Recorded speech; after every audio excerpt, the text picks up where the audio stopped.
right, so in today's video, we're gonna be testing out the new Goggles 2 with this. This is the Caddx Vista in my Wasp frame. And yeah, so a couple of days ago, DJI pushed out some firmware, some beta firmware that's not publicly available that allows the Goggles 2 to communicate with the original air unit and the Caddx Vista. So in this video, we're gonna actually fly it and put it through some paces and see how it does. Let's get started. What's good, everybody? Ken here, you're watching OriginaldoBo. So like I said, in that previous video, we showed you that you can bind the Caddx Vista to the Goggles 2, and you can also go back and forth between O3 and the original air unit in Caddx Vista, no problem. In this video, we're gonna do a flight test, and we're back here at this abandoned golf course because this is where I like to do a lot of my tests because it gives me a good baseline on how things are going to perform. It also puts something between myself and the quad, so when I go on the backside, we can test sort of the penetration and the range, and it's just a safe, easy spot to fly. All right, let me go ahead and get a battery in the, get it in the Wasp here. One more thing I want to make mention of. This particular build is a FetTech KISS build, so the OSD elements that you're used to in canvas mode won't function on this. So unfortunately, I haven't updated the Betaflight build that I have that's in my Wasp, so we're gonna have to use the KISS FetTech. It is running Tracer. I'll test the RCs later on, but if you want a more detailed comparison on all this, just wait until Mads Tech does his full-on comparison, because he's gonna give you that like super nerdy technical side, as to where I'm just gonna give you sort of that average Joe layman's shit. So if you want the layman shit, you're here. If you want the technical side of stuff, check out Mads when he does his. All right, let's get flying. All right, so let's go ahead and see how it does. So far, it just looks exactly like the Goggles, the original Goggles. Nothing crazy here so far.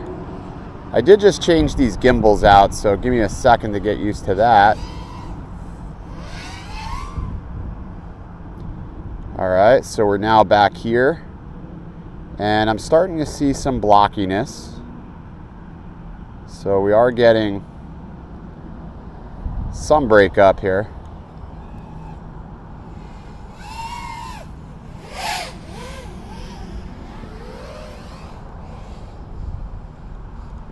Latency appears to be pretty good. Oh wow, it's getting a little breakup right there.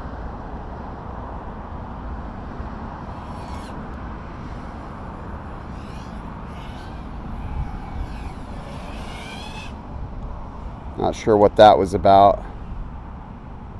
So let's see, do I get that breakup through here?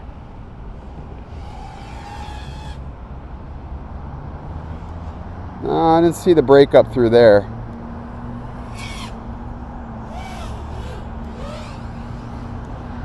I mean, it's performing pretty good.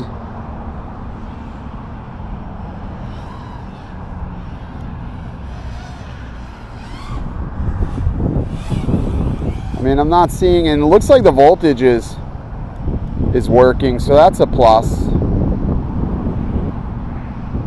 I mean, if anything, it's like, it's a better image than the V2 goggles. It's just a better image. But like, I'm getting some blockiness.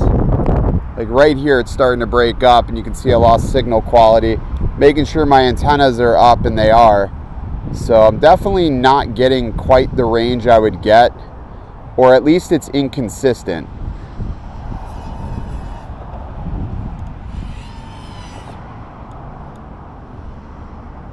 Very inconsistent, we'll say that. Let's see if I can at least hit this gap. There's a gap here I usually hit. Nah, I can't. For some reason I'm breaking up. I usually can hit that gap, but like I'm getting some serious breakup right here. So I've got another battery. We'll take a look at the power settings and see what we can lock it to.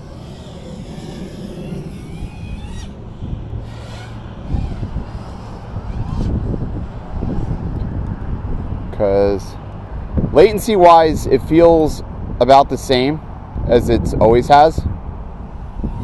I don't really notice anything different. I'm just not susceptible to latency, I guess.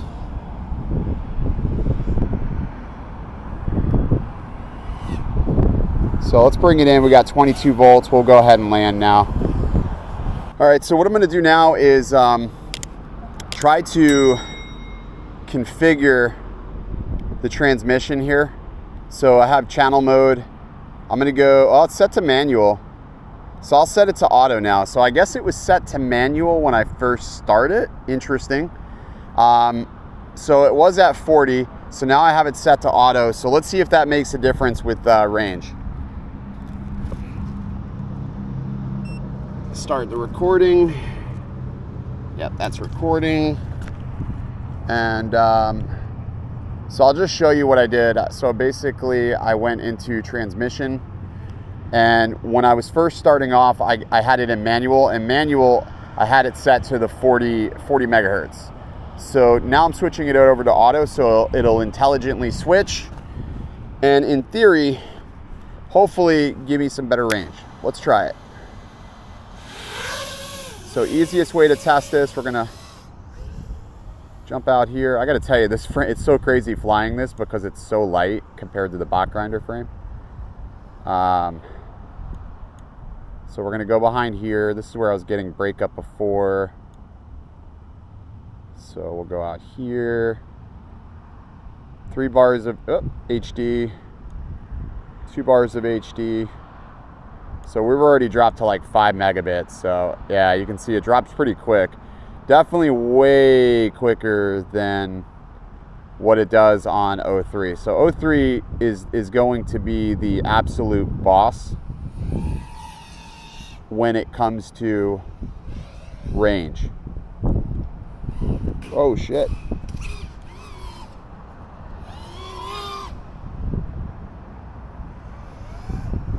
Oh, woodchuck frames, man.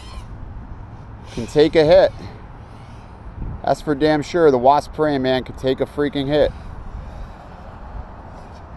Still flying. I may have lost the action too, possibly, but at least I'll know where it's at.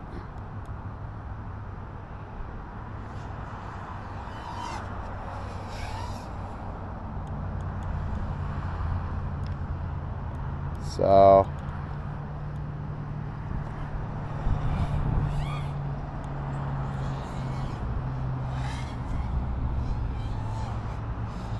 yeah, I mean, the image quality does look a little better.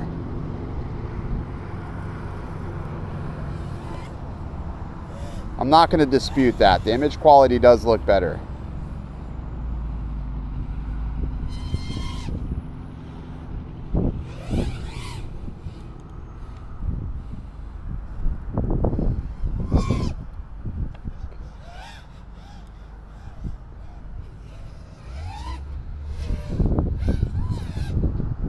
Yeah, the image quality is a little better. And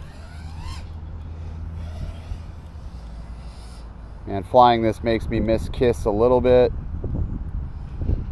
But it quickly drops so low. Like I'm down to 10 megabits right now. So again, this is pre-release firmware. It's not publicly available yet. My guess is there is a lot of bug fixing they still have to do. They're probably still working through the kinks.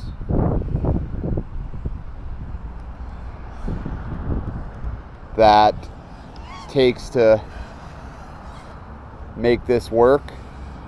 So I'm not gonna really worry about it too much until if this was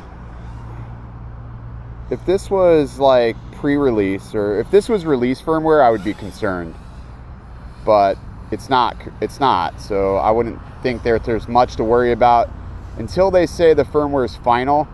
I wouldn't worry about it. Now again, I have it in auto, and I'm not really seeing a crazy improvement as far as the performance goes.